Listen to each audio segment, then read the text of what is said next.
ওমর ফারুক রাদিয়াল্লাহু তাআলা সিদ্ধান্ত দিলেন রাসূলের হিজরত থেকে আরবি হিজরির গণনা শুরু হয়ে যাবে। ভালো করে খেয়াল করিও, সিদ্ধান্ত হয়ে গেল। কারণ হিজরত মুসলমানের একটা হৃদয় বিদারক ঘটনার দিন। মজলুম মুসলমান হিজরতের মাধ্যমে স্বাধীন, হিজরত করার দ্বারা ইসলাম স্বাধীন, হিজরতের মাধ্যমে মুসলমান স্বাধীন। বাইতুল্লাহর মধ্যে ৩৬০টা মূর্তি ছিল, সব শিরিকের কবর হয়েছে হিজরতের মাধ্যমে, ঠিক কিনা? কিন্তু কপাল বড় খারাপ, আমরা ইসলামের ইতিহাস থেকে অনেক দুর্বল।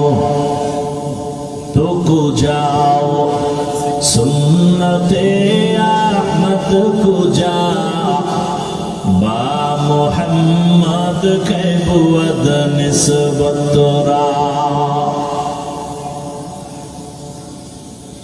12 মাসে যে 1 বছর, এর মধ্যে 4 মাস, শুধু মুহররম না, কয় মাস? 4 মাস বড় দামি।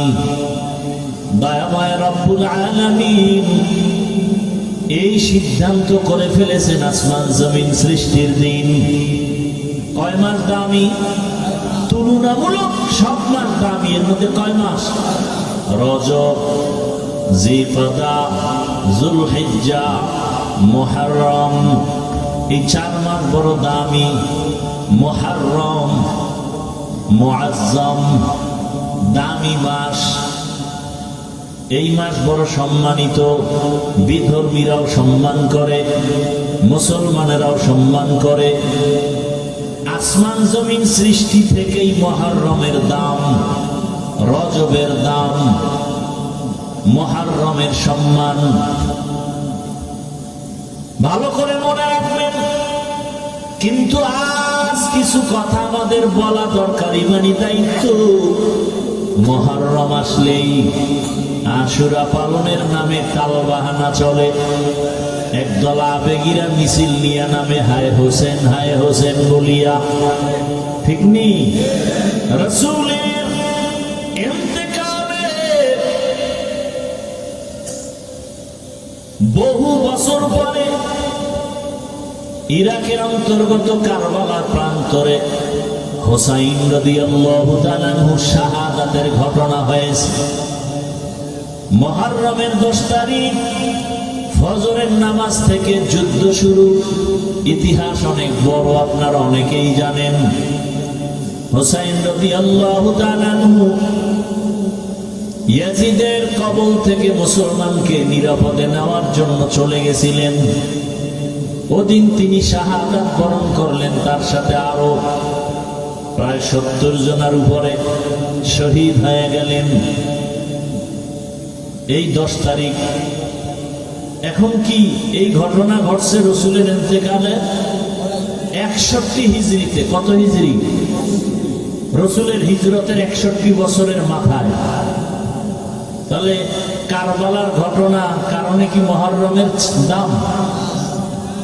কারবালার ঘটনা তো রাসূল বিদায়ের কত বছর পর, আর মুহররমের দাম তো আসমান জমিন সৃষ্টির দিন থেকে। শুধু তাই না, মুহররমের 1 তারিখ ওমর ফারুকের শাহাদাত। যে ওমর ফারুক রাদিয়াল্লাহু তাআলা আনহু ফজরের নামাজের ইমাম, দুশমন নামাজের ভেতরে সে পায়ের উপর আক্রমণ শুরু করেছে। মুহররমের কয় তারিখ? তাহলে ওমর কি এমনি মৃত্যু হলো না শাহাদাত? বলে উসমান রাদিয়াল্লাহু তাআলা আনহু খলিফা, তারপরে কোরআন তেলাওয়াত করা অবস্থায় তাকে হত্যা করা হয়েছে। ইতিহাস জানা থাকলে বলেন, ওসমানের মৃত্যু কি স্বাভাবিক নাকি শাহাদাত? শাহাদাত। হযরত আলী রাদিয়াল্লাহু তাআলা আনহুর স্বাভাবিক মৃত্যু না, তিনিও শহীদ। হযরত আলী ইরাকের মধ্যে বাগদাদে ক্ষমতার মসনদে বসা খলিফাতুল মুসলিমিন হযরত আলীর বিদায়ের পরে 6 মাসের খেলাফতের দায়িত্বে আসলেন তার ছেলে হাসান। হোসেন তো তার ছোট, বড় কে বলেন? হাসান রাদিয়াল্লাহু আনহু। এই হাসান তিনি হলেন 6 মাসের খলিফা। এরপরে এখান থেকে খেলাফতের মসনদ চলে গেল সিরিয়ার জমিনে। এবার আমাকে বলেন, হোসাইন শহীদ কারবালায়, হাসানও শহীদ হয়েছে, বিষ খাওয়ায় তাকে মারা হলো। এবার জানেন একটা কথা, দুনিয়াতে যত বড় ওলি আব্দাল গৌস কুতুব থাক না কেন, আপনাদের বিবেক কি বলে ইসলাম সম্পর্কে যতটুকু জানেন, দুনিয়ার কোন অলিয়া উলিয়া পীর গৌস কুতুব সাহাবায়ে কেরামের কোন কারো সমান দাম হবে? বলেন বলেন। হাসান হোসেন কলিজার টুকরা, রসুলের অনেক দামি, তার মানে কি সাহাবাদের উপরে দাম? বলেন, সাহাবায়ে কেরামদের উপরে কারো দাম নাই। আলীও শহীদ, ওসমান রাদিয়াল্লাহু আনহু শহীদ, ওমরে ফারুক রাদিয়াল্লাহু আনহু শহীদ। শুধু হোসাইনের শাহাদাত বার্ষিকী পালনে মিছিল কেন, হাসানেরটা পালন হয় না কেন? হযরত আলীর শাহাদাতের মিছিল হয় না কেন? হযরত ওসমানের শাহাদাতের মিছিল হয় না কেন? হযরত ওমরের শাহাদাতের মিছিল হয় না কেন? এগুলো তো কুসংস্কার। আর হাসান রাদিয়াল্লাহু আনহু যুদ্ধরত অবস্থায় এক ওয়াক্ত নামাজ ছাড়েন নাই। ইয়াজিদের অবস্থা ছিল যে ইয়াজিদ ওই হোসাইন রাদিয়াল্লাহু আনহুর পেছনে অপকৌশল করার জন্য লোক পাঠিয়ে দিল। সেই ইয়াজিদ ছিল বেনামাজি। কি বেনামাজি? গান বাজায়, নাচ গান করে। খেলাফতে আসার পরে খেয়াল করেন, হোসাইন কি বেনামাজি? বলেন। ইয়াজিদ বেনামাজি, হোসাইন গান বাজায়, ঢোল বাজায়, নারী নাচায়, ইয়াজিদ নাচায়। আমাদের আগামী শুক্রবার 10 তারিখ আশুরা, 10ই মুহররম, আমগো দেশে যারা মিছিল করে অধিকাংশের দিয়ে তাকায় দেখেন এরা বেশিরভাগ নামাজি নাকি বেনামাজি? বলেন। বেনামাজি হওয়া চরিত্রটা কি হোসাইনের না ইয়াজিদের? বলেন। অধিকাংশ মিছিলকারীরা কি গান বাজায়, নাচানাচি করে কি করে না? নাচানাচি করা এটা হোসাইনের চরিত্র নাকি ইয়াজিদের? তাহলে তাদের মুখে হোসাইন নামও কইতেন না, হোসাইন নামটাও বলে না। রাদিয়াল্লাহু আনহু তো পরের কথা। আপনাদের বিবেক থেকে বিচার করতে হবে। বেনামাজি কখনো হোসাইনের ভক্ত হতে পারে না। গান বাজনা কর্মীরা কখনো হোসেন রাদিয়াল্লাহু আনহুর ভক্ত হতে পারে না। এরা শিয়া, রাসূলের দুশমন। হোসেন রাদিয়াল্লাহু আনহু সে রাসূলের কলিজা। রাসূলের আদর্শ কি? মদিনায় যখন নবী হিজরত করে গেলেন, গিয়ে দেখে মুহররমের 10 তারিখ মদিনার ইহুদিরা রোজা রাখে। এই ইহুদিরা রোজা রাখো কেন? বলে এই দিন বড় বরকতের দিন। পয়গম্বর মুসা নবী বেঈমান ফেরাউনের কবল থেকে মুক্তি পেয়েছেন 10ই মুহররম। মুসা নবী শুকর আদায় করে রোজা রাখতেন, আমরাও রাখি। নবীজি বললেন, নাহনু আহাক্কু বিমূসা মিনকুম। মুসা নবীর হক আদায় করতে, তার অনুসরণে আঙ্গ হক বেশি। নবীজি বললেন, আমরা রোজা রাখবো আগামী দিন থেকে 2 দিন। কয় দিন? 10 তারিখ। আর আগের দিন কত তারিখ? 9, 10 অথবা 10, 11 অথবা 9, 10, 11। কথা বুঝেননি? তাহলে নবীজি 10ই মুহররম কি রাখতে বললেন? কথা বলেন না কেন? একদিন না 2 দিন? তাহলে 10 তারিখ কবে? সামনে শুক্রবার, বৃহস্পতিবার, শুক্রবার অথবা শুক্রবার শনিবার রোজার নিয়ম। পারলে বৃহস্পতি, শুক্র, শনি 3 দিন রাখেন, আরো ভালো। তাহলে নবীজির আদেশ হলো রোজা রাখো। রোজা রাখলে খানা দানার কোনো ধুমধাম থাকেনি, থাকে না। কিন্তু যারা মিছিল করে এরা রোজাদার নি, দেখছেন নি কারবার। নবীজির আদর্শ কি আর আমরা করি কি? তুকু যাও সুন্নতে আহমদ কুজা পা মোহাম্মদ কৈবুয়াদ নিসবত তোরা মান আহাব্বা সুন্নতি কওলে রসুল মজদায়ে কানা মাই হাম কুন কবুল। মুহররম বড় দামি মাস, মানেননি সবাই? এই মাসে 1 নাম্বার আমল হলো রোজা রাখবো, বেশি বেশি কি রাখবো? রোজা রাখবো। এবং 10 তারিখ 9 তারিখ রোজা রাখবো, অথবা 10 11 তারিখ রোজা রাখবো, অথবা 9 10 11 নিয়ত করা যায়, নিয়ত করা যায়, আল্লাহ কবুল করেন। এবং এই মাসে আরেকটা বড় আমল কোরআনের তেলাওয়াত। এই মাসে আরেকটা আমল হলো তওবা করা, ইস্তিগফার করা বেশি বেশি, কারণ আল্লাহ পাক তওবা কবুল করেছেন। তওবা কবুলের দিন এই মাস।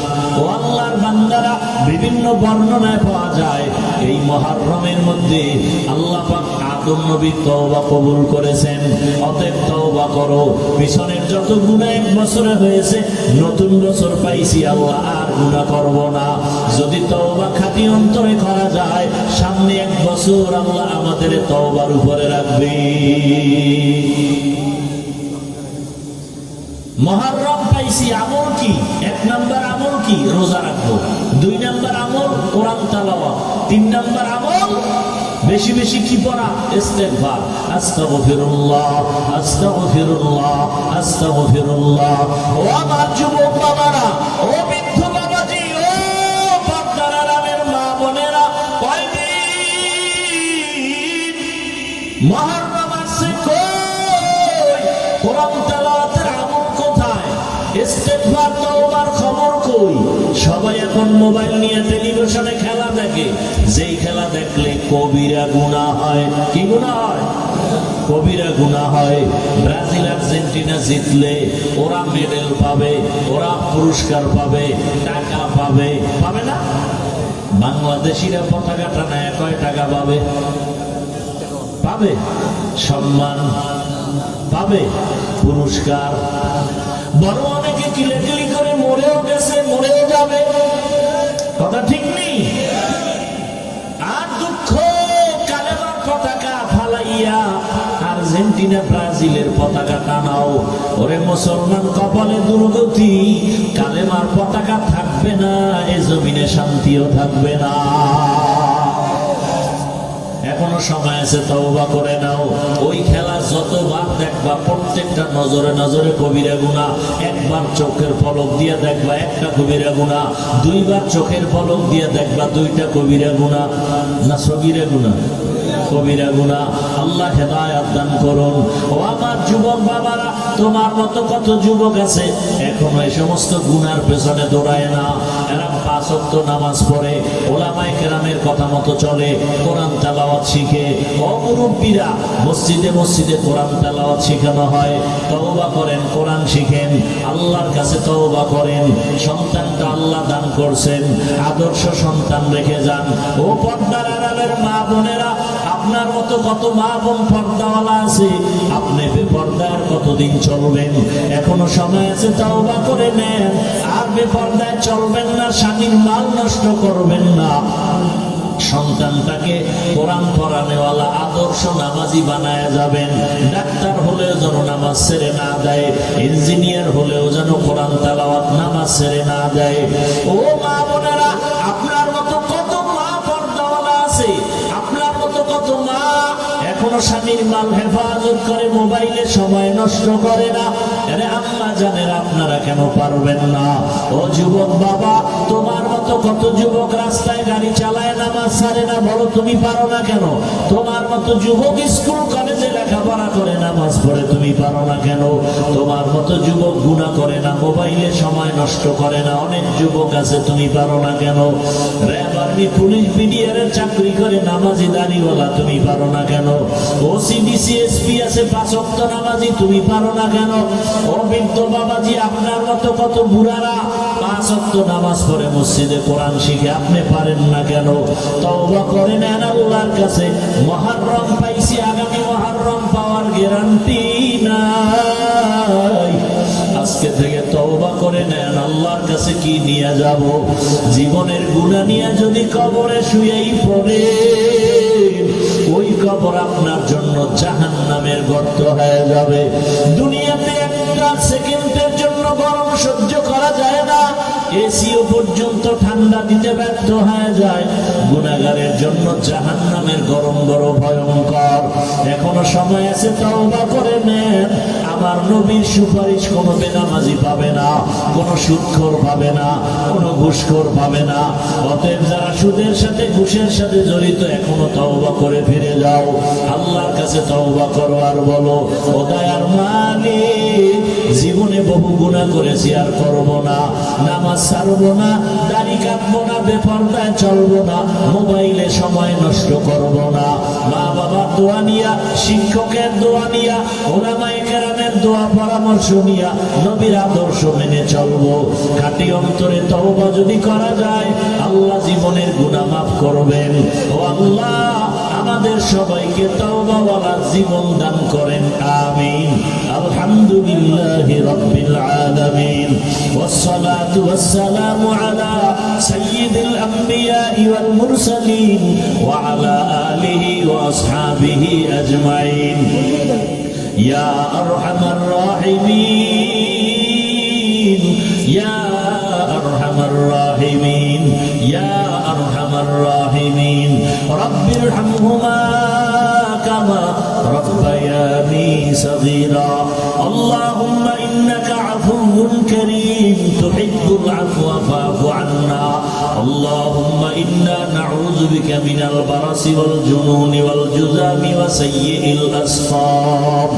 আল্লাহুম্মা ইন্না নাসআলুকা বিআন্না লাকাল হামদা লা ইলাহা ইল্লা আনতাল মান্নান ইয়া বাদিআস সামাওয়াতি ওয়াল আরদ ইয়া যাল জালালি ওয়াল ইকরাম ইয়া হাইয়্যু ইয়া কাইয়্যুম।